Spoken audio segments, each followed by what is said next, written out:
Last week, I talked a little bit about form, and I tried to offer three simple, basic principles for form as ritual or form as practice. And they were like this. One, that when we're practicing and giving form to the practice, that we use Zazen as our guide for posture.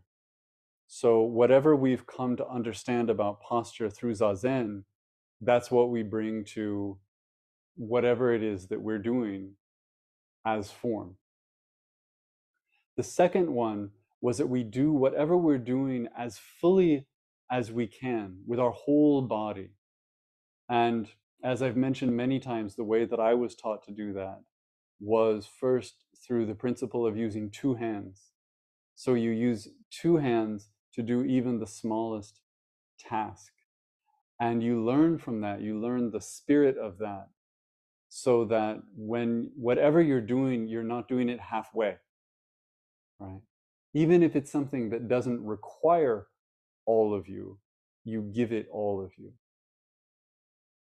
And then the third was that you synchronize your movements, you synchronize form with others. So in a practice setting like this, when we're in a temple, it means that you're conscious of the people who are next to you. You're conscious of the people who are across from you. When someone bows in your direction, you bow in their direction. When people turn forward, you turn forward. Then people turn back. If there's a pace that is set through kinhin or through circumambulation, you meet that pace. You synchronize with everyone there. So these three principles, I really enjoyed this conversation last week.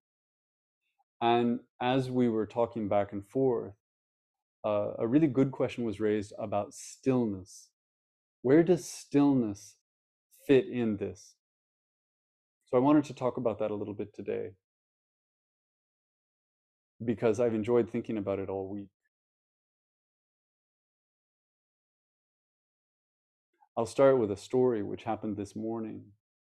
I was walking downtown here in Halifax. I was walking from Quinpool and across the Oval grounds to downtown. And as I was crossing the street toward the Oval, it's a big park here. It has a skating rink, and it has a baseball diamond. It has a big fountain, and people throw a frisbee, and it's huge. I noticed that in the baseball diamond, there was a woman standing, just standing. She was turned away from the street. Her arms were at her sides. I couldn't see her face. She was just still, looking in the opposite direction, not moving at all. So I watched her. I kept watching her. Because my first feeling is, she's about to do something. What's that going to be? It's a big park. I was walking a long time, and I could keep her in range for a long time. And she didn't move. And she didn't move. She was there, and she was so still. And so, in addition to this question that her presence raised, which was, it's an anticipatory question of what next?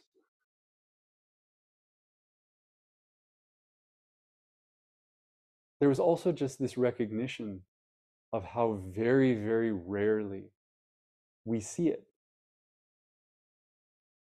We as Zen practitioners are not as unused to stillness as some people are. Because if we practice in a community like this, we see people sitting this way. But in this situation this morning, people are walking to work, people are playing with their dogs, to see someone who was being so perfectly still made her the most compelling person there.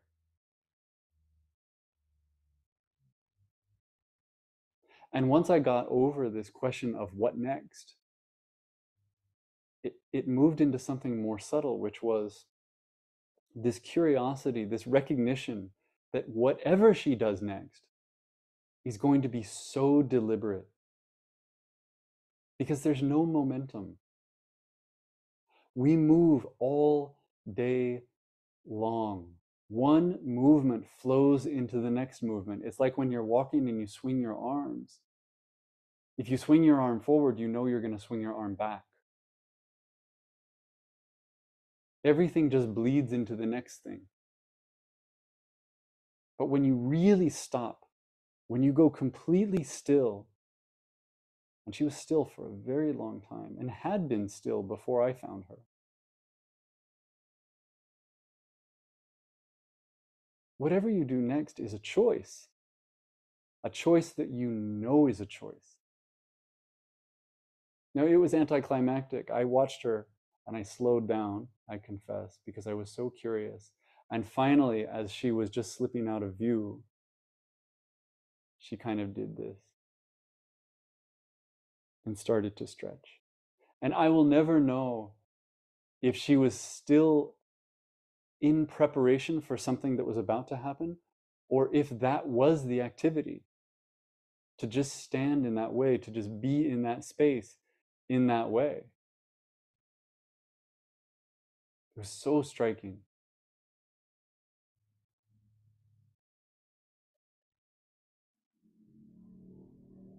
So I have this image of her choosing it. And that's juxtaposed in my mind with what it was like to be in a monastery, where we also choose stillness. But we choose stillness because we're told that we must.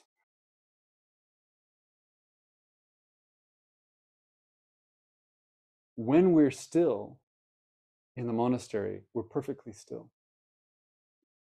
Perfectly. And we talked about this last week.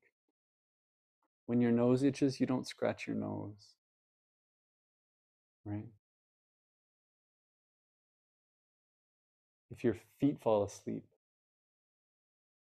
you stand up and you just stay still. You don't do all the little things that we do to kind of get the blood moving. When you sit and you listen to someone else, you put your hands the way that you would for zazen,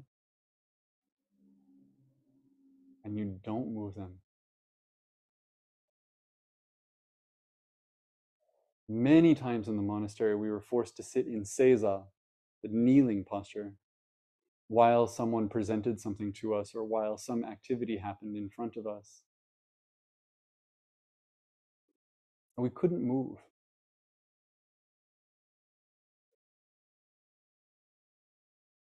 This might go on for an hour, it might go on for 2 hours, more.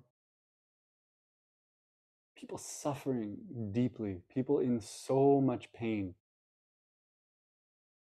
not moving, not moving, not moving, testing that side of themselves.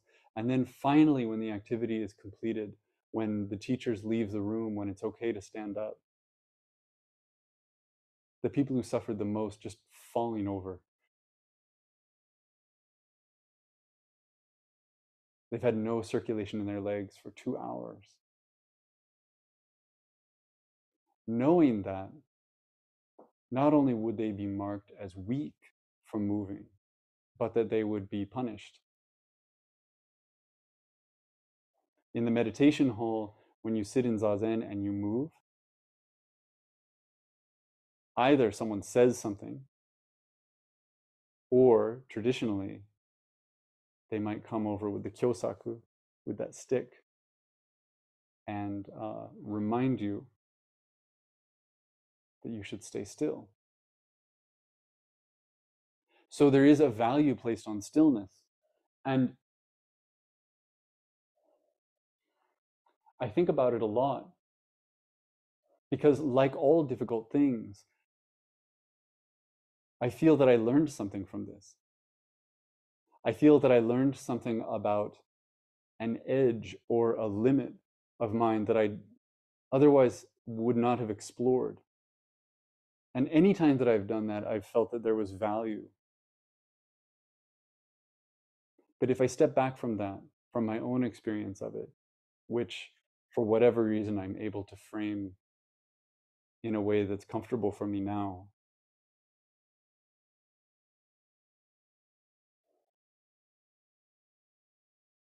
I'm uncomfortable with the kind of moral value that was placed on stillness, which was part of a larger moral value that was placed on conformity and placed on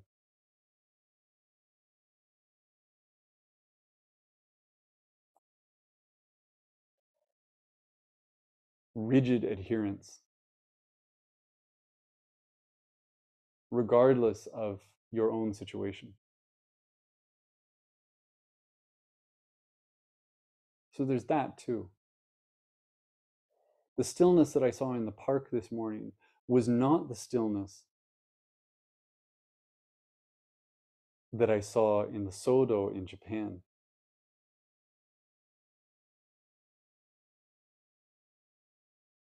At least not the kind of stillness that stood out there, which was not only rigid but a little bit nervous. It was a presentation of stillness.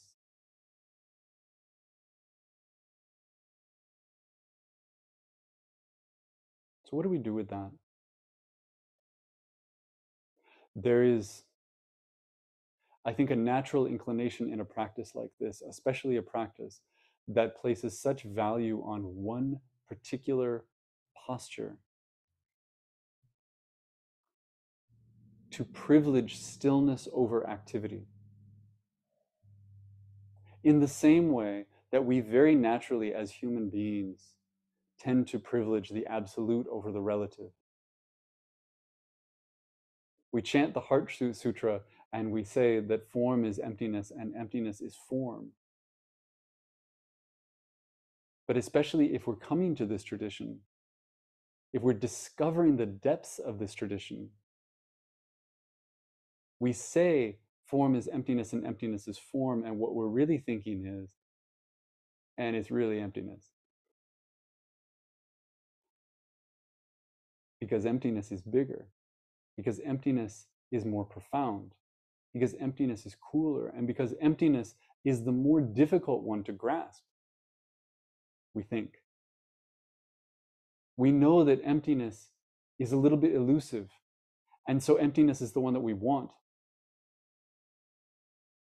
And so when we encounter teachings that are about this mundane experience, when they're about cutting carrots, we think, oh, that's charming. And then when we encounter another teaching that's about the nature of emptiness, we think, ooh, this one's really good. I need to spend some time with this. Likewise, there's a kind of mystique around stillness. Stillness is the hard part.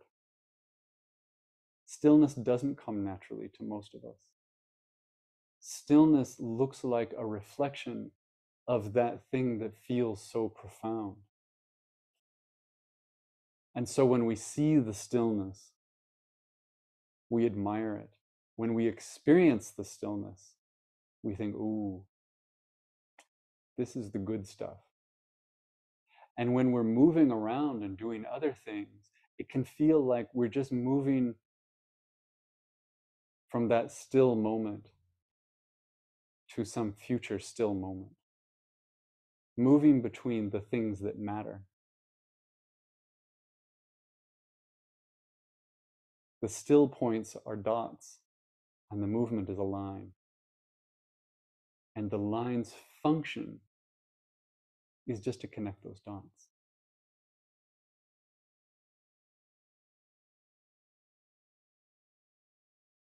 But whether we're talking about form and emptiness or we're talking about stillness and activity, that doesn't hold up.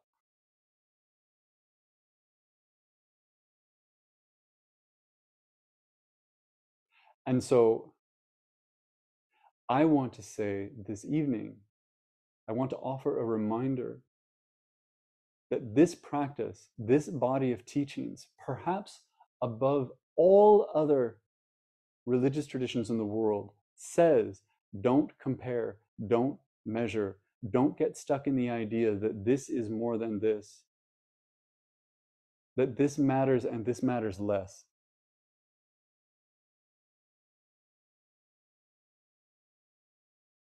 It's not that stillness doesn't matter. It isn't that stillness doesn't hold that profundity. It does.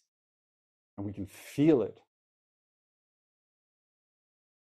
It's that that stillness doesn't exist in opposition to something else. So when we are doing stillness, we do it. And when we're doing activity, we do that. There's a phrase, dojo daishu ichinyo. Dojo is activity and stillness. Daishu is the assembly. It's the people who are practicing together. And ichinyo is to be as one. So in activity and stillness, at one with the community.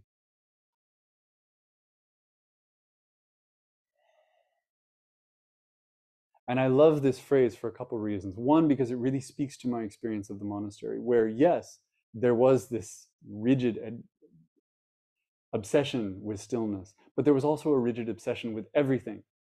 So if we put that aside for a moment, what happened there was when we moved, and we moved as one body, we moved as a flock of birds. This was the synchronizing part of form. You can test this for yourself. You can feel.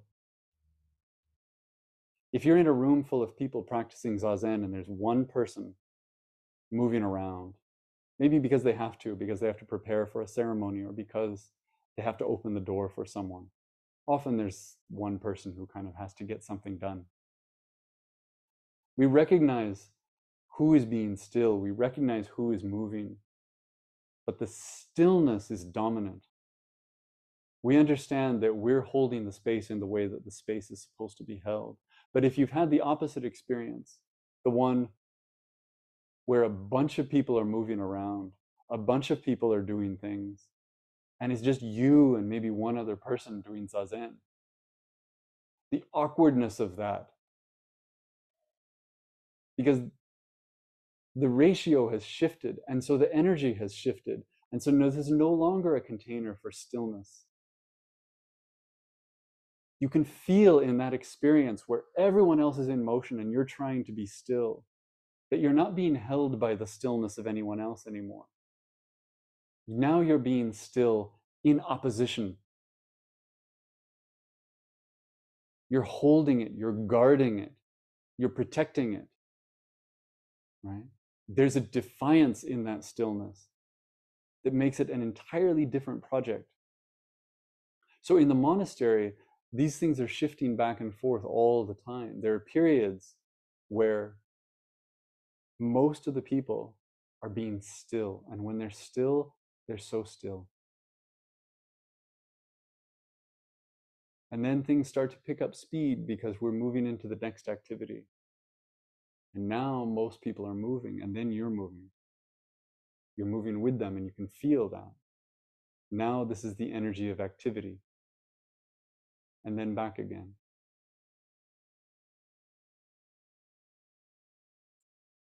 Dojo daishu ichinyo, in stillness and activity at one with the community, can be read a couple different ways. One is to say that whether we're talking about stillness or whether we're talking about activity,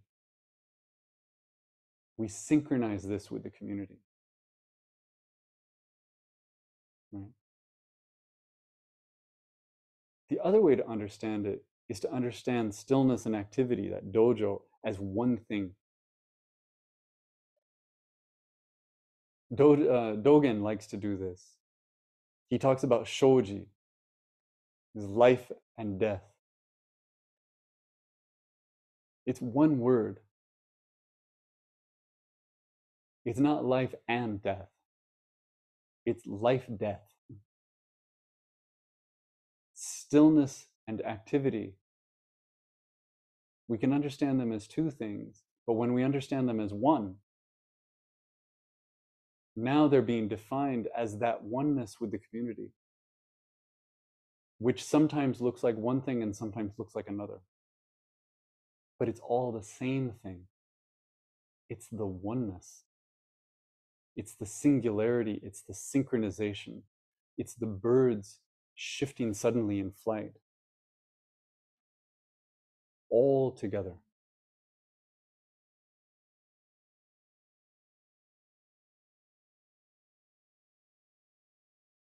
In Zazen, it's easy to know we're going to be still.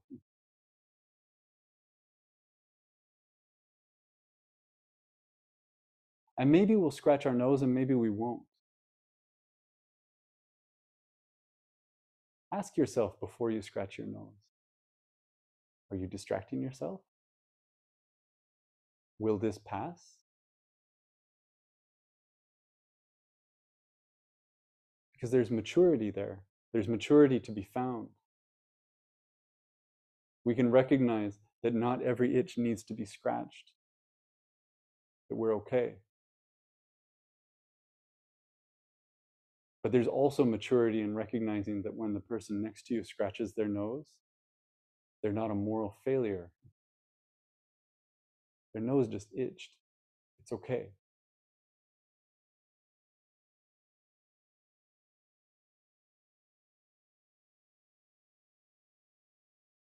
It's easy when we sit.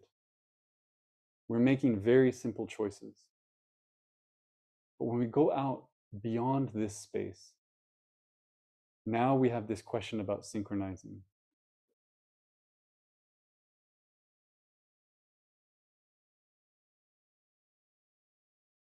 And I think, and we talked about how last week that synchronizing is the more complex one.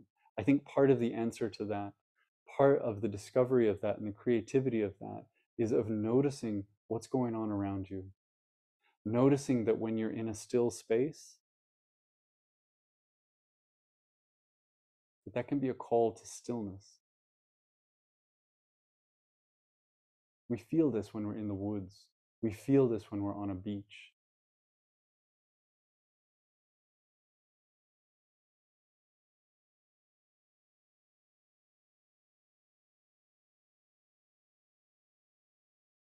But we can also notice that when people are in motion, when people are working, when people are talking, when people are being together in ways that involve activity, that trying to be still there can be an act of separation. It can be an act of defiance. It can be an act of asserting, no, no, no, I'm a Zen practitioner because I do this.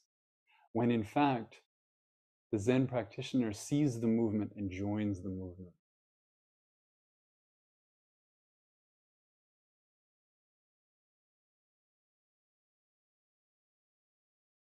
That's a creative space. That's something we can explore. It's something we can wonder at when we find ourselves caught between the two.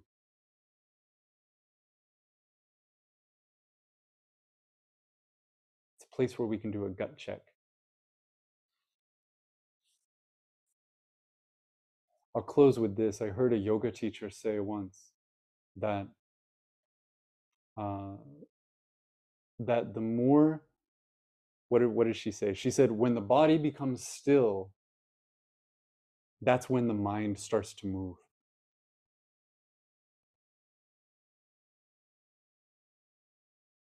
We know this from Zazen, of course. We sit here and our minds race. But if we give ourselves 10 things to do at once, if we're cleaning the kitchen while we're cooking dinner, we're distracted. It's not that our minds aren't moving, but they aren't chasing things here. They aren't taking on their own life. They're tamed, right? The mind is taking care of business. It's not really moving that much. It's just kind of hyper. When we stop moving, when we adopt that stillness, it can go off in 10,000 directions. And I bring this up only to point out that from this perspective as well, we don't have the privilege of separating activity and stillness. They're always both happening at the same time. When we choose physical stillness, we're inviting mental activity. Right? When we choose physical activity, we're putting a damper on certain places where the mind might go. Right? Which for some people is a way around the stress of the moment. Right? Around facing the things that are scary or that are big. The thoughts that we wish would go away.